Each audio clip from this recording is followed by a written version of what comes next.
Eighty बड़ प्रश्न उठुची हजार हजार कोटी टंकार लाभ कमाउथिबा कंपनी माने श्रमिक मानक जीवन को नहीं क्यों भाव में खेल खेलुछन केते बेआईन कार्यकलाप होउची एवं श्रमिक मानक सुरक्षा को कहीं प्राथमिकता दि जाऊ ना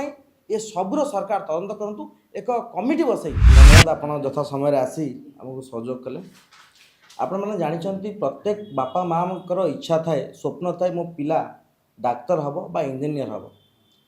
प्रत्येक माँ बापा गरीब हूँ धनी हूँ खटिकिया हूँ मजुरिया हूँ समस्त इच्छा थाए आम पिला माने डाक्तर हूँ इंजीनियर हूँ बड़ चाकरी करूँ सेमती एक परिवार खोर्धार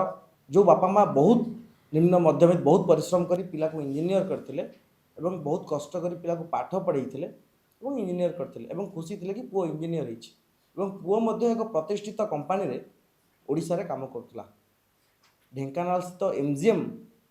मिनरल्स आपण माने जानिछंती से कंपानी रे गोटे आमर इंजीनियर बंधु काम करुले आम दुखर सहित कहवाई चाहूँ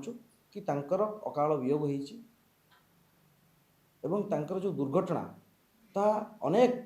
प्रश्नवाची सृष्टि करिछि जहाकु नहीं आज आम आपण सामने रखापी चाहूँ या बापांकर मध्य अभियोग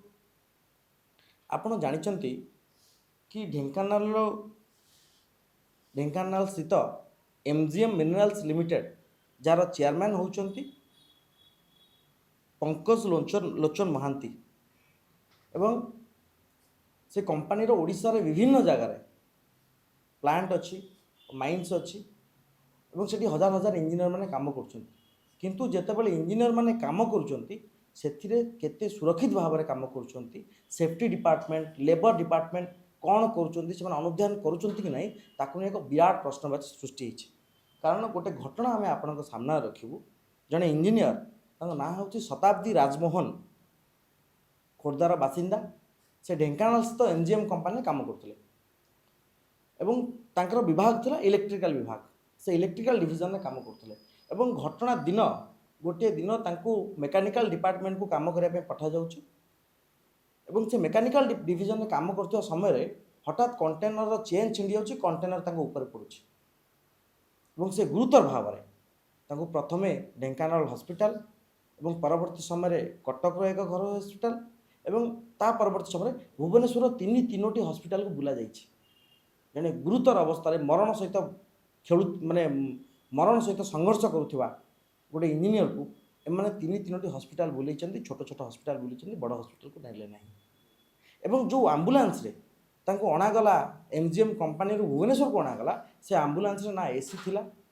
ना ऑक्सीजन सपोर्ट थिला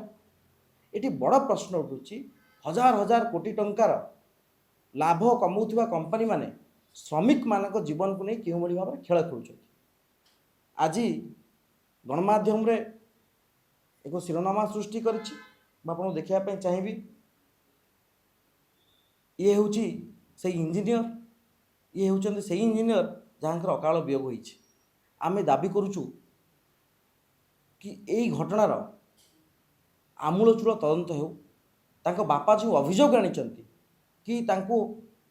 जानी शुणी हत्या करा जाइछि या एक दुर्घटना नुह यह हूँ एक हत्या एवं प्रमाण जोगाड़ में बापा लगी समस्त को पचारुंट बुझुंट कहीं सहयोग करूना जितेबाला यही अवस्था आम खबर पाइलु कि कौन सूचना आम पाखक आसला कि आमको जनाया से चेष्टा कले एवं जेहेतु सी आमर जड़े इंजीनियर बंधु आम आपण मानक माध्यम रे सरकार पाखे अपील करूँ से परिवार को न्याय मिलू से परिवार प्रति से परिवार क्या चाकरी दि जाऊ एवं से परिवार केमिति परिवार चलिबो भविष्य में तापे सरकार बंदोबस्त करंतु एवं से परिवार से जो घटनार आमूलचूल तदंत हो एवं सबुठ बड़ कथा होची जो सेफ्टी डिपार्टमेंट अच्छी संपृक्त कंपानी एमजीएम कंपानी जो सेफ्टी डिपार्टमेंट अच्छी ता वास्तव में चलुच ना नहीं तार अनुध्यान करा जाए एवं तार जे चेयरमैन अच्छी राजीव लोचन पंकज लोचन महांती निजे स्पष्टीकरण दिंतु आपड़ जानते पंकज लोचन महांती पूर्वर ओसीआर सभापति थे से सही पंकज लोचन महांती जी एमजीएम मालिक से स्पष्टीकरण दिंतु जो परिवार क्षति होती से परिवार क्षतिर भरणा करंतु एवं आमे दाबी करुचु ये कंपानीर आज नुहे आरंभ केते घटना घटी ଏବଂ କେତେ ବେଆଇନ କାର୍ଯ୍ୟକଳାପ ହେଉଛି ଏବଂ ଶ୍ରମିକମାନଙ୍କ ସୁରକ୍ଷାକୁ କାହିଁକି ପ୍ରାଥମିକତା ଦିଆଯାଉ ନାହିଁ, ଏ ସବୁର ସରକାର ତଦନ୍ତ କରନ୍ତୁ। ଏକ କମିଟି ବସାଇ ଏଇ ଯେଉଁ ମୃତ ପରିବାରକୁ ସରକାର ନ୍ୟାୟ ଦେବେ ବୋଲି ଆମର ଆଶା। ଧନ୍ୟବାଦ।